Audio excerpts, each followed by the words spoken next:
नमस्कार बंधुरा आमार चैनेले सबाइके अनेक अनेक वेलकाम जानिए आजकेर रेसिपिटा शुरू करछि। स्किप ना करे देखते थाको।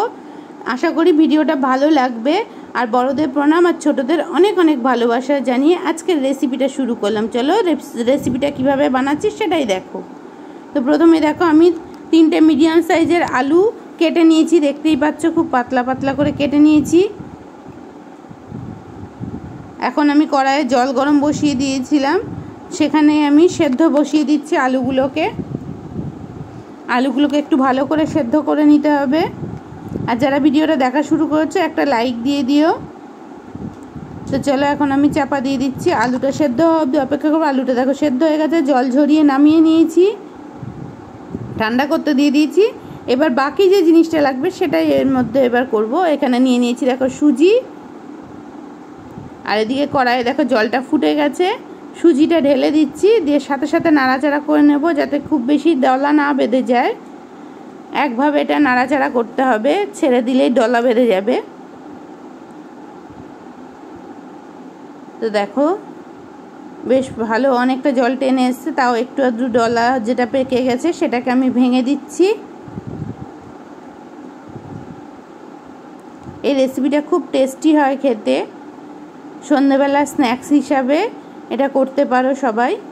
তো চলো দেখো আমার জলটা প্রায় শুকিয়ে এসেছে কড়াইয়ের থেকে, এবার নামিয়ে নেব, একটু ঠান্ডা করতে দেবো। এই দেখো একদম একটা সুজির মন্ড তৈরি হয়ে গেছে। এবার কড়াইয়ে দেখো চারিদিকে আমি একটু দিয়ে দিচ্ছি ঠান্ডা করতে। আর এখন এদিকে আলুটা আমি সেদ্ধ করে রেখেছিলাম, সেটা ঠান্ডা হয়ে গেছে, সেটা ভালো করে মেখে নিচ্ছি। দেখো আলুগুলো সব মাখা হয়ে গেছে। এবার যে সুজিটা আমি ঠান্ডা করতে দিয়েছিলাম সেটা দিয়ে দিচ্ছি আলুর সাথে।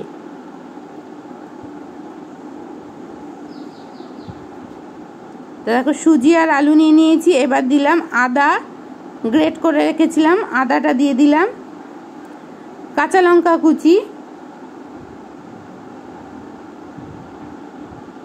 নুন স্বাদ মতো।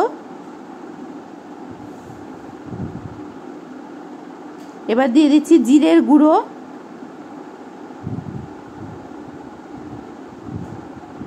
হলুদ,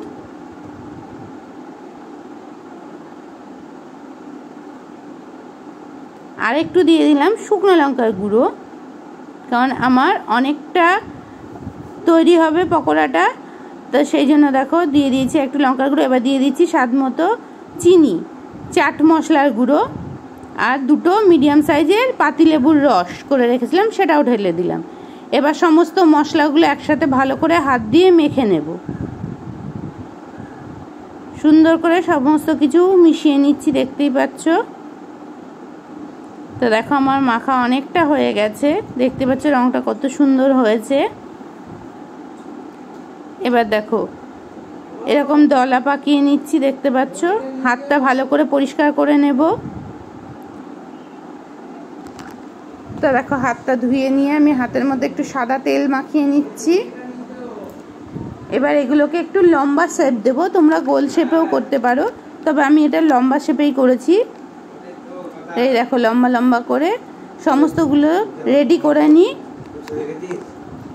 সমস্তগুলো রেডি করে নিচ্ছি। দেখো রেডি করে নিয়ে ফিরে আসবো তোমাদের সামনে। তো দেখো আমার এগুলো সব রেডি হয়ে গেছে, সমস্ত কিছু রেডি করা হয়ে গেছে। এদিকে আমি কড়াইয়ে সাদা তেল দিয়ে দিয়েছি, তেল গরম হয়ে গেছে, এক এক করে ছেড়ে দিচ্ছি। যদি কেউ আমার চ্যানেলে নতুন এসে থাকো, যদি আমার ভিডিওটা ভালো লাগে লাইক শেয়ার সাবস্ক্রাইব করতে ভুলো না। তো দেখো কথা বলতে বলতে আমি সবগুলোকে ভাজতে দিয়ে দিয়েছি।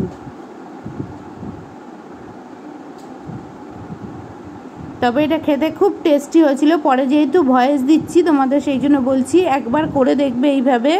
এই খাবারটা সন্ধ্যাবেলা কেউ আসলেও দিতে পারো, বা নিজেরাও সন্ধ্যাবেলা খেতে পারো, খুব সুন্দর হয় খেতে, আর খুব বেশিক্ষণ সময়ও লাগে না। তা দেখো এর মধ্যে দিয়ে দিয়েছি সস নিয়ে নিয়েছি, আর দিয়ে দিচ্ছি ওপর থেকে একটু চাট মশলা। তোমরা এখানে ধনেপাতাও অ্যাড করতে পারো, তো আমি এখানে ধনেপাতা ছাড়াই করেছি। তো রেসিপিটার কোনো অংশ যদি ভালো লাগে লাইক শেয়ার সাবস্ক্রাইব করো। আবারও বলছি নতুন বন্ধুরা আমার সাথে চলে এসো, আর আবার কোনো ভিডিওর সাথে, নতুন কোনো ভিডিওর সাথে তোমাদের সাথে আবারও কথা হচ্ছে। ততদিন সব বন্ধুরা ভালো থেকো, সুস্থ থেকো।